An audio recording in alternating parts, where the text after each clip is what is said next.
क्या होता है जब एक साधक एक सुंदर यक्षिणी को सिद्ध करने की कोशिश करता है और रात के अंधेरे में उसे घुंघरुओं की रहस्यमयी आवाज सुनाई देने लगती है। यह सिर्फ एक कहानी नहीं बल्कि एक साधक का सच्चा अनुभव है जो उसे या तो अलौकिक शक्तियों का स्वामी बना सकता था या फिर हमेशा के लिए एक ऐसे रहस्यमयी जाल में फंसा सकता था जहां से बाहर निकलना नामुमकिन था। तो चलिए बिना देर किए जानते हैं कि उस रात और उसके बाद रोहित के साथ आखिर क्या हुआ। बात है साल 2019 की। उज्जैन के पास एक छोटे से गांव में रहता था रोहित। 28 साल का, पेशे से इंजीनियर तो था, लेकिन उसका मन हमेशा से ही आध्यात्मिक खोज और रहस्यमयी विद्याओं में लीन रहता था। बचपन से ही उसे तंत्र मंत्र और गुप्त शक्तियों में गहरी दिलचस्पी थी। जब वो 23 साल का था तो उसने एक पुराने और अनुभवी गुरु से दीक्षा ली थी, जिन्होंने उसे साधना के गहरे रहस्यों से परिचित कराया। गुरु ने उसे आगाह करते हुए कहा था, बेटा, यक्षिणी साधना सबसे तेज फल देने वाली साधना है, लेकिन इसमें सबसे बड़ा खतरा भी छिपा है। रोहित ने उत्सुकता से पूछा, कैसा खतरा गुरुजी? गुरु ने गंभीर स्वर में जवाब दिया, यक्षिणी का रूप इतना आकर्षक और मनमोहक होता है कि बड़े बड़े साधकों का मन भी डोल सकता है, भटक सकता है। और अगर नियमों का जरा भी उल्लंघन हुआ या मन में वासना आ गई तो यक्षिणी का रौद्र रूप सामने आता है, जो साधक के लिए विनाशकारी हो सकता है। लेकिन रोहित ने गुरु की चेतावनी को अनसुना कर दिया। उसके मन में एक अजीब सा आत्मविश्वास था। उसे लगा कि वो तो सभी नियमों का पालन करेगा। उसका संकल्प अटल है। उसने सोचा, मुझे तो बस थोड़ी सी शक्ति चाहिए, थोड़ा धन, थोड़ा आकर्षण, लोगों पर मेरा प्रभाव, बस इतना ही। और इसी सोच के साथ उसने यक्षिणी साधना शुरू करने का फैसला कर लिया, बिना यह समझे कि इस रास्ते पर एक बार चलने के बाद वापस लौटना कितना मुश्किल हो सकता है। इतने गुरु से पूछा, गुरुजी, यक्षिणी साधना कैसे शुरू करूं?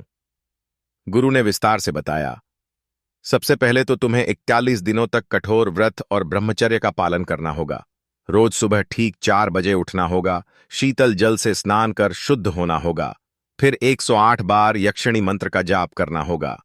रात को सोने से पहले फिर 108 बार जाप करना अनिवार्य है। और सबसे जरूरी बात, इस पूरे 41 दिन तक किसी भी स्त्री का स्पर्श नहीं, ना ही कोई वासना या कामुक विचार अपने मन में लाने हैं।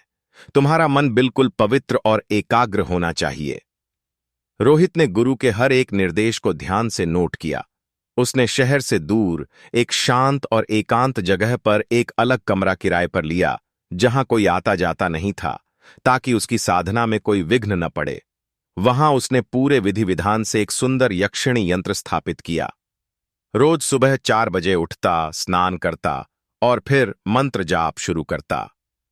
मंत्र था, एयूएम ह्रीं श्रीं क्लीं सुंदर यक्षिणी मम वश्यम कुरु कुरु स्वाहा। पहले हफ्ते तक सब कुछ सामान्य रहा। रोहित को कोई विशेष अनुभव नहीं हुआ, सिवाय एकांत और अनुशासन की एक रसता के। लेकिन जैसे जैसे दिन बीतते गए, वैसे वैसे उसके मन में एक अजीब सी बेचैनी बढ़ने लगी।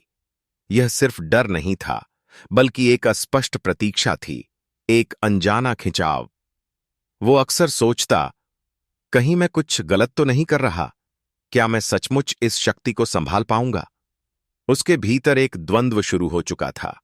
14वें दिन की बात है। रात के लगभग 11 बज रहे थे। रोहित अपनी साधना में लीन मंत्र जाप कर रहा था। तभी अचानक उसे कमरे के बाहर से घुंघरुओं की एक धीमी, मधुर लेकिन रहस्यमयी आवाज सुनाई दी। पहले तो उसने सोचा कि शायद कोई बिल्ली या चूहा होगा या हवा का झोंका, लेकिन फिर वो आवाज लगातार बढ़ने लगी और ज्यादा स्पष्ट होती गई, जैसे कोई अदृश्य नर्तकी धीरे धीरे थिरक रही हो। धीरे धीरे वो आवाज करीब आती गई और रोहित के कमरे के ठीक बाहर आकर रुक गई। रोहित की सांसें गले में अटक गईं। उसके मन में पहला सवाल उठा, क्या ये यक्षिणी है? उसने तुरंत गुरु की बात याद की, जब भी यक्षिणी आएगी, पहले तुम्हें घुंघरुओं की आवाज सुनाई देगी, लेकिन तुम्हें डरना नहीं है। डरने से मन कमजोर हो जाता है और यक्षिणी तुम्हें अपने वश में कर सकती है।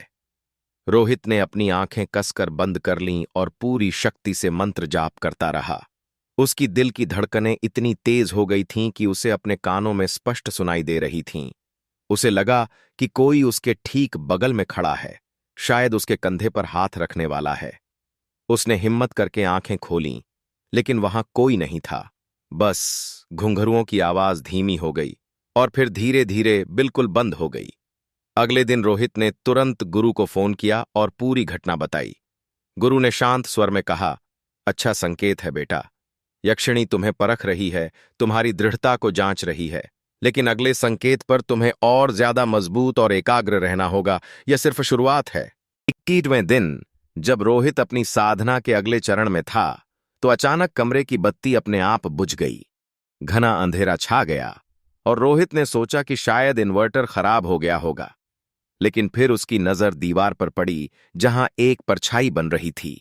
यह कोई सामान्य परछाई नहीं थी, एक स्त्री की मोहक परछाई, लंबे काले बालों वाली, पतली कमर और हाथों में कुछ चमकता हुआ। वो परछाई धीरे धीरे हिल रही थी, जैसे किसी दिव्य नृत्य में लीन हो। रोहित की सांसें गले में अटक गईं। उसने अपने आप से पूछा, ये क्या है?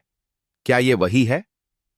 परछाई ने धीरे से अपना हाथ बढ़ाया, जैसे रोहित को अपने पास बुलाना चाहती हो, उसे अपनी ओर खींचना चाहती हो। रोहित ने खुद को संभाला और फिर से मंत्र जाप शुरू किया। लेकिन इस बार उसे अपने मन में एक अजीब सी अनियंत्रित भावना महसूस हो रही थी, एक तीव्र वासना। उसे लगा कि कोई अदृश्य शक्ति उसके बहुत करीब आना चाहती है, कोई जो उसे छूना चाहता है, उसे अपने आगोश में लेना चाहता है। उसने गुरु की चेतावनी याद की। यक्षिणी का रूप इतना आकर्षक होता है कि साधक का मन भटक सकता है। रोहित ने अपनी पूरी इच्छा शक्ति लगाकर खुद को रोका। उसने आंखें बंद कर लीं और मन ही मन दोहराया, मैं सिर्फ शक्ति चाहता हूं, वासना नहीं, समर्पण नहीं। धीरे धीरे वो मोहक परछाई गायब हो गई और बत्ती फिर से जल उठी। रोहित ने एक गहरी राहत की सांस ली, लेकिन उसे पता था कि यह सिर्फ एक पड़ाव था। अभी आगे और भी कुछ बड़ा और ज्यादा तीव्र अनुभव आने वाला था। अगले ही दिन से रोहित की जिंदगी पूरी तरह से बदल गई। उसे एक नई नौकरी का प्रस्ताव मिला, जिसमें उसे पहले से 3 गुना पैकेज मिल रहा था। उसके पास नए प्रभावशाली दोस्त आने लगे। लोग उसकी बातें ध्यान से सुनने लगे, उसकी सलाह मानने लगे। उसे लगा कि बस सब कुछ एकदम सही हो गया है। उसने जो चाहा था वो सब उसे मिल गया था। लेकिन धीरे धीरे उसे एक अजीब सी मीठी लत लग गई। हर पूर्णिमा को वो अकेले में छिपकर यक्षिणी की पूजा करता, और जब भी वो कोई बड़ी इच्छा मांगता, यक्षिणी उसे तुरंत पूरी कर देती। यह एक ऐसा सौदा था जिसमें उसे सब कुछ मिलता दिख रहा था। लेकिन इस अदृश्य सौदे के बदले में रोहित कुछ छोटी छोटी अनमोल चीजें खोने लगा था। पहले उसकी रातों की नींद गायब हुई। फिर उसे हर पल ये महसूस होने लगा कि कोई हमेशा उसके साथ है, भले ही वो अकेले में हो। यह एहसास कभी कभी सुकून देता, पर ज्यादातर डरावना लगने लगा। उसकी एकाग्रता भंग होने लगी और उसका मन अशांत रहने लगा। एक दिन उसकी मां ने चिंता से कहा, रोहित, तू इतना परेशान क्यों रहता है? तेरी आंखों में इतनी थकान क्यों है? कहीं किसी जादू टोने में तो नहीं फंस गया? रोहित ने झूठ बोल दिया, नहीं मां, बस थोड़ा काम का स्ट्रेस है। लेकिन सच ये था कि रोहित अब खुद को पहचान नहीं पा रहा था। उसे लगने लगा था कि यक्षिणी उसे कंट्रोल कर रही है। उसकी इच्छाएं अब उसकी अपनी नहीं, बल्कि यक्षिणी की थीं। वो अक्सर रात में जागकर सोचता, मैंने ये क्या कर लिया? क्या मैंने अपनी आजादी बेच दी? उसके भीतर पछतावे की एक गहरी ठंडी लहर उठने लगी थी। दोस्तों, ये था रोहित का अनुभव, एक साधक की कहानी जिसने शक्ति की चाह में एक अनोखा सौदा किया। उसे वो सब कुछ मिला जो वो चाहता था, धन, ऐश्वर्य, आकर्षण और लोगों पर प्रभाव। लेकिन उसकी कीमत क्या थी?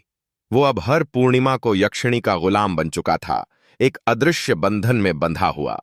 आज भी वो सोचता है, काश मैंने गुरु की बात सुनी होती, काश मैं उस आकर्षण के जाल में न फंसा होता।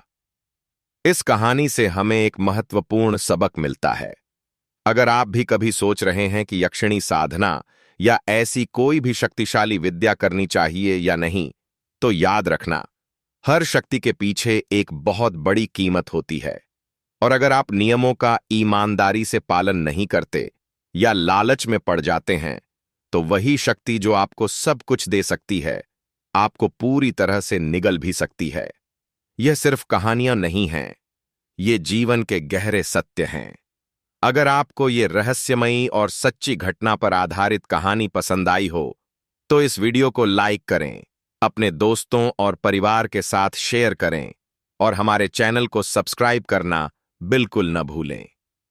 और कमेंट में हमें जरूर बताएं, क्या आपने कभी कोई ऐसा अनुभव किया है जब आपको लगे कि कोई अदृश्य शक्ति आपके साथ है या आपके आसपास कोई रहस्यमयी घटना घटी है? मैं आपकी कहानियां सुनना चाहूंगा। अगले वीडियो में हम बात करेंगे कि यक्षिणी साधना के असली नियम क्या होते हैं और बिना किसी योग्य गुरु के इसे करना कितना खतरनाक हो सकता है। तब तक के लिए अपना ध्यान रखना, और हां, रात के 2:30 से 3:30 के बीच इस वीडियो को दोबारा मत देखना। क्यों? क्योंकि कहते हैं कि यक्षिणी उस समय सबसे ज्यादा शक्तिशाली होती है, और कौन जानता है, शायद वो आपको भी सुन रही हो।